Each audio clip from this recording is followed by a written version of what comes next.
Chase Elliott won at Charlotte Motor Speedway. It's freaking a miracle. Be like, thumbs up, dude. But, yeah, I was super stoked. Just couldn't believe that it finally went his way. As those laps wound down from 20 to go, all the way down to nothing, it was like I'm sitting at the edge of my seat. I wasn't getting ready to jump up and down for joy. Just be like, come on, come on, come on, because knowing what happens to Chase Elliott, he has the worst luck. And I felt that if I would have jumped up and down and like was cheering him on, I felt like I would have jinxed him. So I just sat there. I'm pretty sure I wasn't the only one in the world doing that. But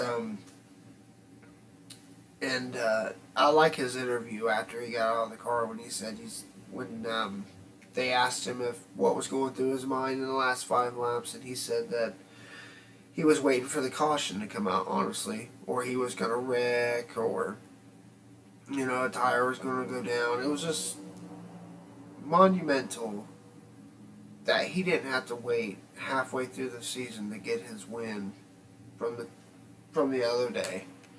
And well, honestly, the past 2 weeks with the Kyle Busch incident, that terrible outcome on a pit strategy, and this on the 600, which was just heart-wrenching. I'm pretty sure that whole crew went out there. They had the motivation. They are determined this week. And I'm pretty sure he might get another one here soon. He's been on his game all season so far. It hasn't played out. I'm glad it played out because I don't know. I've been watching it all year, paying attention to Chase Elliott and the Hendrick Motorsports team, just because we're witnessing most likely one of the last legends to come out of NASCAR. I mean, Jimmy Johnson. That's why I'm rooting for Hendrick this year. It's because you're changing from one era to the next, and with Jimmy leaving, opens the door to different possibilities in the sport. I mean, I know he hasn't been on his game the past couple years, but I still respect the man for getting those 5 in a row in the championships, and then 2 more after that. I mean, just phenomenal. And it's just, it's sad to me sometimes when I heard and when I think about Jimmy Johnson retiring, because he was an idol when I was growing up. Him and Jeff Gordon, like, just a straight idol. Domination. Like, who does that? Gordon did it in the late 90s. And then Jimmy Johnson did it in the mid-2000s. Like, you got all these great drivers coming from Hendrick Motorsports. And now you got Chase Elliott joining in, which honestly, I don't see him as a 7-time champion before he retires, but I do see him getting at least 2 or 3 championships before he's done. Still very young, and honestly, what I see out there on the track with Chase Elliott is what I see watching those races all those years ago with Gordon and Jimmy. And just the way he drives is, who comes from the back of the pack in like 10, 20 laps? Not too many drivers. He finds the opening and he goes and gets it. And if he wrecks while doing it, he learns from it, because he just takes it. He doesn't sit there and just wait and wait. He's a clean driver. I don't really see him, when he gets out of the car, especially with the Kyle Busch incident. He didn't get out of the car and go over there and punch him. I mean, I know flicking him off, I probably would have done the same thing. But, I mean, it's a class act. Didn't even give an interview, which I understand. I probably wouldn't have done one either, just because I just wanted to go home, go to bed, forget about it. But he says that he's worked the issue out with Kyle Busch.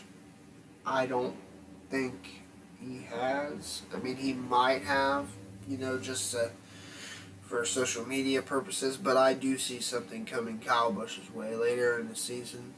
Maybe not a intentional wreck, but maybe a rub up against a flattened his tire like he did to Denny Hamlin after Denny got him at Martinsville those years ago. Um, you know, it's just so nice to see all these young rookies, like even Tyler Reddick, Christopher Bell, John Hunter Nemechek. These dudes are, just came out of the Xfinity Series. Except for Tyler Reddick, he raced a couple cups last year. Coming in and picking up this freaking torch, that was left, and just carrying it right up to the front. I mean, low budget teams going back up there.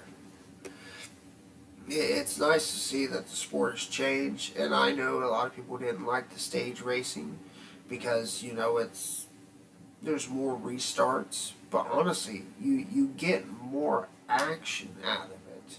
Like, there's a more possibility of some random person winning instead of the same driver every single week, which was nice, because you could root for the same person. But I mean, Chase Elliott, okay, he's going through, and he's made it exciting for me to watch because he just, every restart, picking up positions. If he falls back, as 2-3 laps go by, he's gaining those positions back. It's just amazing to me how these drivers can fall back and then come back while everyone else just, is pretty much staying put. Those are your stars. Those are the ones you want to watch out for, like Matt DiBenedetto. Great driver. Like, good driver. He's got a win coming this year. And I'm hoping to see a win out of Matt DiBenedetto on Sunday at Bristol. Would be awesome. Would be absolutely fantastic because he got snubbed of it last year by Denny Hamlin. And, in his emotional interview, didn't know if he was going to get a ride the following year. Just a good driver. Who knows? Maybe he might even get the 48 car next year. I mean, that would be cool. At least we know we got a good driver. I would honestly say I would be a little bit disappointed if Hendrick Motorsports picked somebody else besides Matt DiBenedetto, Brad Keselowski, or Tyler Reddick. If he goes with anybody else, I feel the Hendrick Motorsport team wouldn't feel complete yet. But who knows? Won't know the real answer until probably November, December. But whatever, one can only dream, that your up-and-coming driver gets that 48. Or, maybe Byron or Bowman goes to 42. And then, whoever would be covering for Jimmy Johnson would go to a different car instead of the 48, like maybe the 24 or the 88, because they had issues getting sponsorship for the 88 this year. And who knows, maybe they might just drop the 4-car team and just run 3. Never know. But everything's up in the air with this pandemic going on. Things are going to change next year. I don't even know if we're going to get the next gen car or not. But we'll find out.